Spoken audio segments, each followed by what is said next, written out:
السلام علیکم ورحمۃ اللہ وبرکاتہ۔ الحمدللہ کفا وسلام علی عبادہ الذین اصطفیٰ، اما بعد۔ محترم دینی و اسلامی بھائیوں، نوجوان ساتھیوں، بزرگوں، چونکہ ہم مسلمان ہیں اور اسلامی عقائد میں ایک اہم عقیدہ یہ ہے جو ہمارا ہونا چاہیے کہ بیماری اور شفا یہ اللہ رب العزت کے ہاتھ میں ہے۔ اللہ جس کو چاہتا ہے بیمار کرتا ہے اور جس کو چاہتا ہے شفا دیتا ہے۔ لہذا اسلام ہمیں اور آپ کو، اور خاص طور پہ ایک بیمار شخص کو، یہ تعلیم دیتا ہے کہ بیماری کے وقت ڈاکٹر کے پاس جائے، دواؤں کا استعمال کرے، علاج کروائے اور ظاہری اسباب کو اختیار کرے۔ لیکن ظاہری اسباب کے اختیار کرنے کے ساتھ ساتھ اسلام کی تعلیمات یہ بھی ہے کہ ایک بیمار کو چاہیے کہ ظاہری اسباب کو اختیار کرنے کے ساتھ ساتھ وہ ان راستوں کو بھی اختیار کرے، ان اسباب کو بھی اختیار کرے اور ان اسباب کا بھی سہارا لے جہاں سے اللہ رب العزت کی غیبی مدد اور غائبانہ طور پر اللہ تعالیٰ ایک بیمار کو شفا یابی دیتا ہے، ایک بیمار کو صحت عطا کرتا ہے اور اس کو شفا دیتا ہے۔ اور وہ اسباب ہے میرے بھائیوں دعا کا سہارا۔ جہاں اسباب کیا ہے؟ ظاہری اسباب دم توڑ دیتے ہیں، اس سے آگے دعا کام کرتی ہے بندے کی۔ ایک بندہ اپنے رب سے جو دعا مانگتا ہے نا، وہ دعا کام کرتی ہے۔ تو آج کے اس درس میں انشاءاللہ میں آپ کے سامنے نبی کریم علیہ الصلوۃ والسلام کی ایک دعا کا ذکر کروں گا۔ یہ حدیث صحیح مسلم کے اندر موجود ہے، اور اللہ کے نبی صلی اللہ علیہ وسلم نے بتایا کہ ایک آدمی اگر اس کے جسم میں درد ہو تو وہ یہ دعا پڑھے، اور دعا کیسے پڑھنا اس کا طریقہ بھی نبی کریم علیہ الصلوۃ والسلام نے بیان فرمایا ہے۔ صحابی رسول ہیں عثمان بن ابی العاص الثقفی، ان کے بارے میں آتا ہے کہ انہ شکا الی رسول اللہ صلی اللہ علیہ وسلم وجعا یجدہ فی جسدہ منذ اسلم، کہ انہوں نے اللہ کے نبی صلی اللہ علیہ وسلم سے شکایت کی کہ اسلام لانے کے بعد ان کے جسم میں درد ہوتا ہے، جسم کے ایک حصے میں درد ہو رہا ہے۔ تو نبی کریم علیہ الصلوۃ والسلام نے ان سے کہا ضع یدک علی الذی تألم من جسدک، کہ جسم کے جس حصے میں درد ہو رہا ہے وہاں تم ہاتھ رکھو۔ اب ہاتھ مطلق ہاتھ کا لفظ ہے، ہاتھ رکھو۔ اب کون سا ہاتھ رکھو؟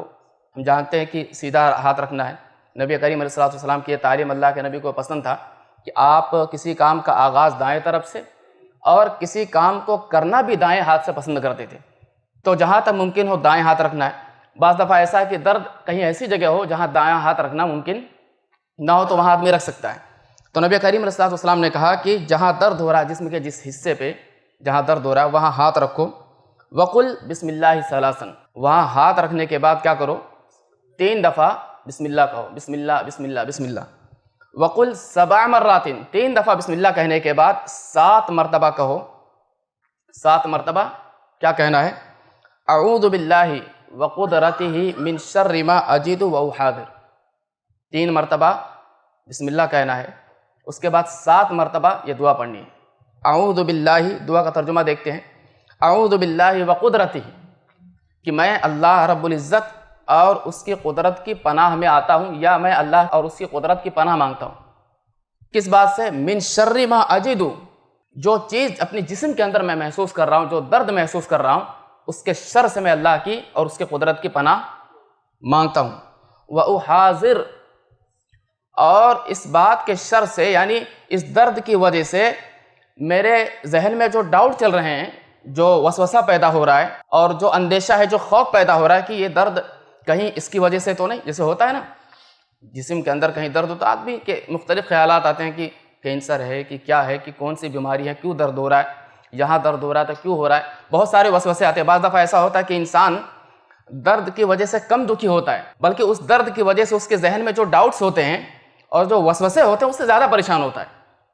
تو نبی کریم علیہ الصلوۃ والسلام سکھا رہے ہیں کہ من شر ما اجد، کہ میں اللہ کی اور اس کی قدرت کی پناہ میں آتا ہوں یا پناہ مانگتا ہوں۔ کس بات سے؟ جو درد میں اپنے جسم کے اندر محسوس کر رہا ہوں، اور اس درد کی وجہ سے میرے ذہن میں جو خیالات اور مستقبل کو لے کر جو خوف پیدا ہو رہا ہے، اس کے شر سے بھی میں پناہ مانگتا ہوں۔